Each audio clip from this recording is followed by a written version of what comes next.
This video is brought to you by Squarespace.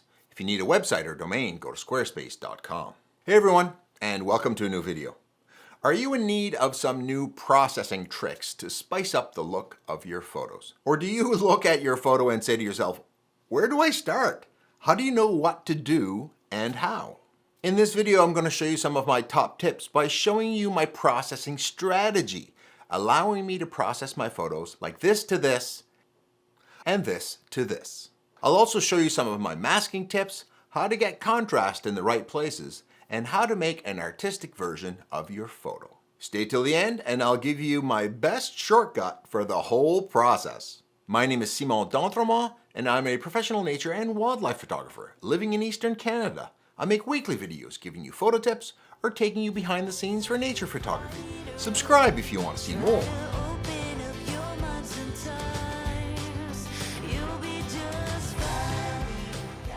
This is a photo I took while hanging out with Canon, having the benefit of being a Canon ambassador, in Palm Springs, where they brought a bunch of us together to play around with the new Canon R1s. Now, processing a photo needs a bit of strategy, which is the following.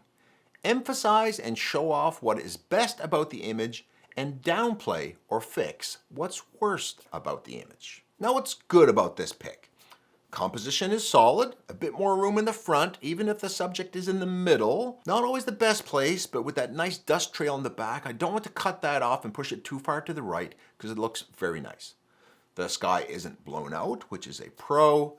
The shadow is the star of the show, and I position myself to frame the shot and get both the vehicle and the shadow fit into the frame. I also like these tracks in the sand.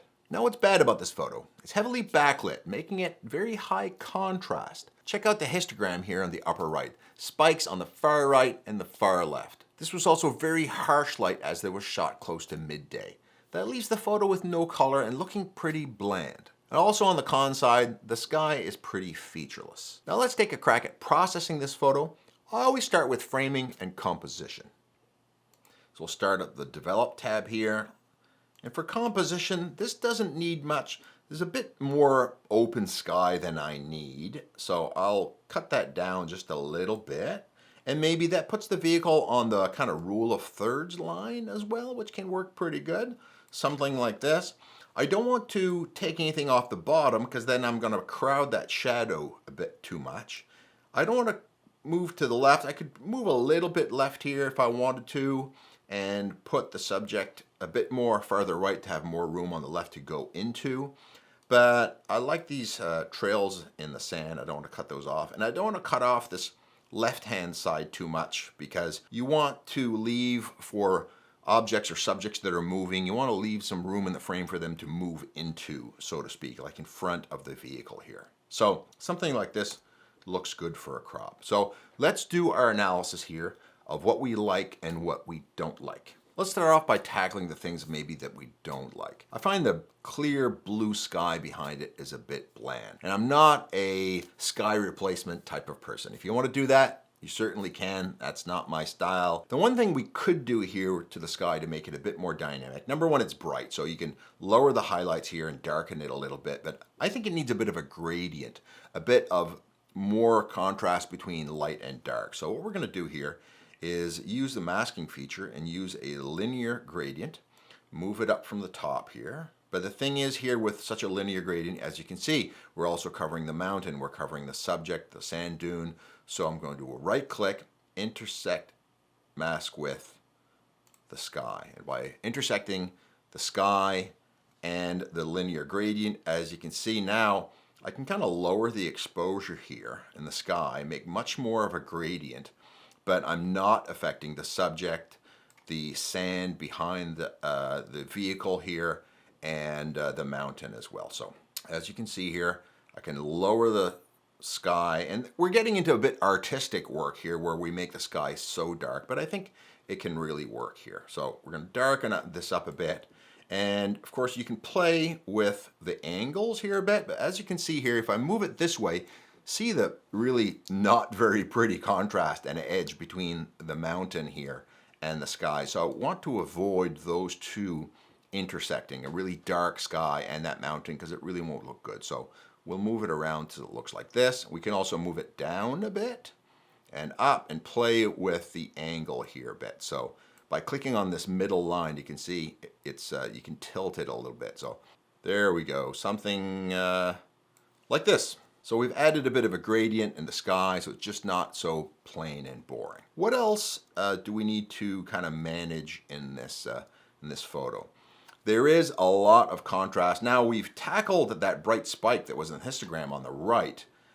Now this bright spike on the left, which is basically, subject is very dark. So let us make a subject mask, and I'm going to raise the shadows on that subject a bit. Not so much that it becomes kind of bright, like it's fully lit. I think that will not work with the backlit scene. You want to stay true to the physics in some cases of light and not try to make something that doesn't look natural. But I will raise the shadows here a little bit so there's not as much contrast between the bright sky and the vehicle. What else can we do here? The photo is looking bland from a color perspective because there's just not enough color in the scene. So we can add some saturation here a little bit and just get a little bit more color. Now the color's pretty bland. Sometimes you can adjust the color a bit with white balance. So if I take the white balance slider, move it to the right, make things a little bit warmer, or to the left a little bit cooler. Doesn't seem to improve the photo in any particular direction. If you're unsure how to set white balance to the eye, a handy trick is to take the vibrance and saturation slider and move them all the way to 100, and then take the white balance slider and slide it back and forth until you have a good balance of blue and orange yellow. And then once you have that, then double click on the vibrance and saturation slider, and you'll probably have something that's pretty close to accurate. And I am going to move the vibrance slider a little bit to the right. So what else does a photo need? So I think now we have fixed all the things that needed fixing per se, but now we're going to go to the strengths and opportunities in the photo that we can look at to make it just a little bit better looking. In terms of strengths, I really love this dust here in the background. And what we can do, we can make that dust pop a little bit more with a mask. I'll use a radial gradient here, and I'll put a radial gradient over this. And if we add a bit of clarity, we should be able to get that. See how it'll make it just pop? It'll make the bright areas a bit brighter, the dark areas a bit brighter, and it'll make these parts of darker dust just a little bit more apparent. So there we go. Move that to the right a little bit. That looks good. I'd like to thank the sponsor of this video, Squarespace. If you haven't heard of them, they're an all-in-one website platform that helps you create your website from scratch, just like I did. You don't need any coding experience or even to be tech savvy. They have lots of templates to choose from to make it easy to get your own website up and running in no time. Now, even though they have great templates, like ones for photography that I might use, for example, the place to go now is to use their new Design Intelligence feature, using Squarespace's experience and cutting-edge AI, helping you to tailor your own website to your own specific needs. It can even help you write text to describe your business or products, or with search engine optimization. It looks really professional to have online galleries in your own domain, and a website is also a great way to monetize your work by setting up an online store using Squarespace payments, which you can set up with just a few clicks. You can even do buy now and pay later with options like Afterpay. Go to squarespace.com to sign up for a free trial, and when you're ready to launch, go to squarespace.com/Simon for 10% off your first purchase of a website or domain. Now, what else might we do here? I do like, when the foreground is very light, I do like to darken that a little bit, and the easiest way to do that is with a linear gradient from the bottom. And I just like to darken that a little bit just so that it doesn't draw your eye that much. Now, in general though, I do like these tracks in the sand, and I think accentuating those a bit would be nice. So let's take another linear gradient here, and I'm just going to put it over the sand here. And if this red, which shows the area being impacted by the mask, is not showing for you, hit O on the keyboard, and that will enable and disable it. So now we've kind of selected the sand here, and what I'm going to do, let's look at that clarity slider again. See how we can make that pop a bit. We can also try the contrast slider. And the contrast slider makes the sand go a little bit darker, which I think it looks pretty good actually, better than the clarity slider, which is making the sand stay kind of bright. So I'm liking the fact that it's getting darker. Now contrast is adding a bit of saturation, which I actually don't mind. It's making the sand a little bit more colorful at the same time. Sometimes when you add contrast, it'll add saturation that you don't like. So you might need to reduce the saturation. In this particular case, it's adding some saturation, which I do like. So I'm going to do that, and then I'm just going to adjust it here to make sure that I'm covering as much of the sand here that I want to. That looks good right there. Now, what else do we need to do here in this photo? What else did we say we liked? I said I like this shadow here, and I don't know if I need to do anything. Just to note, when we did make a subject mask earlier, it did select this part of the shadow at the same time and applied some of the effects there. So we didn't really need those. So what we can do, we can go to this mask, hit subtract, and I can take a brush and I can brush out any part of the shadow that was selected by the subject mask, by the way. So that's an easy fix to that. So does the shadow need anything? It's not clear to me that it does, but let's try something. Take a radial gradient, put it over the shadow here. If we add a bit of clarity to it, does it make it look better? It makes it darker. Is darker better? Maybe it is. It's just a little bit. It is kind of the star of the show, but as a real silhouette shadow, I think is how it looks best.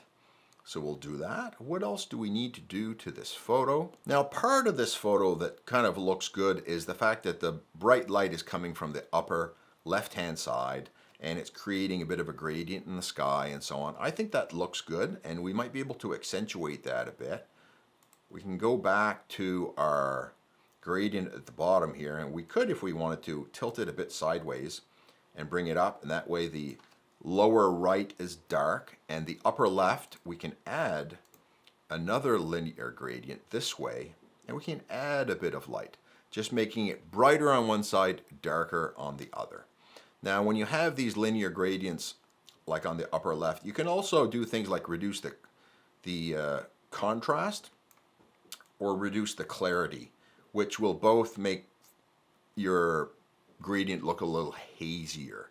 So those are both options, and it's up to you whether or not you want to apply those as well. So that looks a bit better that way as well. Now I've tackled all the things I liked and didn't like. At this point, usually late in the processing, I'll go back to see what I've done and to see if it needs to be tweaked a little bit. For example, this really darker sky that we started with, we can look at some of the adjustments we can make to see whether or not it looks better if I bring this down a little bit, go a little bit further down. So here I will just adjust the sky darkening effect until I get it the way I want it. On the edge here where there's some out of focus little shrubs and so on, this is something that you can artistically play with if you want. You can put a radial gradient over that area, and you can play with the clarity slider and to see, do you want it to be more visible by adding clarity, or do you want it to be less visible and softer by reducing clarity? So this is an artistic choice. There's no right or wrong. I'm gonna make it maybe a little bit softer. I do want my subject to pop a little bit. So what I often do as well is on my subject here, I will add a little bit of clarity just to make things pop a little bit more. And finally, in my photo, I will often go to the detail slider and I will sharpen the image. And you'll notice here a great trick for sharpening is the masking slider. Hit Alt on your keyboard. That would be Option on a Mac, and slide the masking slider, and areas in white will be sharpened and areas in black will not. And that way you're not sharpening the background or areas that you don't really want a lot of sharpening, where there's not a lot of detail. Your noise will be made worse by sharpening those areas. And I'll sharpen things a bit here as well. And now let's take a look at the before and after. So here is the before of our photo. It was fairly bright, very contrasty, maybe too much, and not showing emphasis on the areas where we wanted it. And here we'll go back to the after version. And here we are after. Also, for photos that have a very simple composition and it's very clear what the subject is, don't forget to try black and white.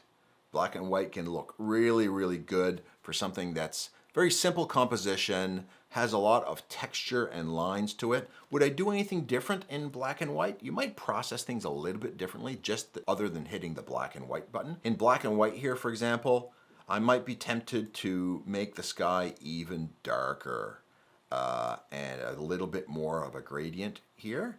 Let's have a look to see what we can do with the darkening of the sky here a bit. Note if I darken the sky this way a lot, we will be revealing a problem here, that it's still kind of bright underneath here where the mask didn't include underneath the vehicle. So what you can do here, very simply, you can do select object and it'll select that area, and then you can play with the exposure a bit to just get it to match the rest of the sky as well. So that's an option as well. And in black and white, I think showing off this texture of the lines in the sand and the tracks is even more important. So I would be tempted here to take something like a radial gradient here, maybe on this section where there's a lot of these tracks, and really crank the contrast, see, even more. Maybe lower the exposure a bit, play with the contrast, and we can move the position of this as well. I just like that in terms of adding a little bit more emphasis on those wonderful tracks as well. So there we've got a black and white version as well. So don't be afraid to play with your photos artistically a little bit and to see whether or not you can bring something else out in them. So now let's look at the before, let's look at the after in color, and now the after in black and white. I hope you like those. And by the way, if wildlife is your thing, I have a course on processing wildlife photos in Lightroom Classic. 30 modules and 10 hours of content, and it's $150 off until the holidays. Link below. And I promised you a bonus tip, something to make picking the strategy and finding the strengths and weaknesses in your photo easier. And it's not difficult. Crank up the contrast slider. That's right, take the contrast slider and crank it up way to the right, and what it will do, it will show you the best parts and worst parts of your photo quite evidently. We can see here that by cranking up the contrast slider, we get a really, really contrasty image. And of course, we noticed that contrast earlier, too much contrast was a big problem. The subject is too dark and the sky is too bright, and by adding contrast to it, we see that this is the case. So you will give yourself some tips and hints in terms of what things need some work. Now, it doesn't impact the composition, for example, which we can maybe just analyze with a bit more critical eye now. But we do see that by cranking the contrast slider, you make some things pop, both good and bad. We see still that we've got some great action. We've got a great shadow. These are some of the good things, and we can also see that the sky is bland and very bright, and that's a bad thing. So using that contrast slider at 100% is also a great tip. And also, don't forget, one of the best tips in processing, when you're done all your processing, before you export your photo, wait 30 minutes. That's right, one of the best tips I can ever give is to wait 30 minutes, because you'll be surprised how many times you'll come back 30 minutes later and look at your photo and say, what was I doing?